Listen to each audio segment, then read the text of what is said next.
गोजोनथाव खौरां क'क्राझार सहरनि साखाथियाव थानाय तितागुरि मानास पाब्लिक स्कुला लानानै फैदों गोजोनथाव खौरां।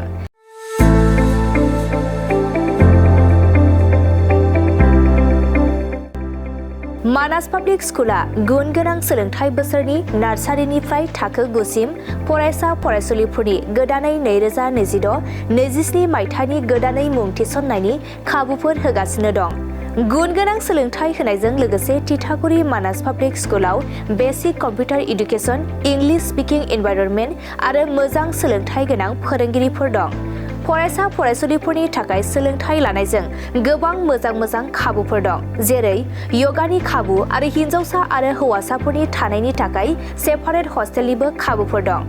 नोंथाङा आबुङै मिथिबावनो थाखाय थोंजोङै नैबे 600082386000489621 आरो 9101008849 जानबुं नम्बराव खौरां लाहरनो हागोन।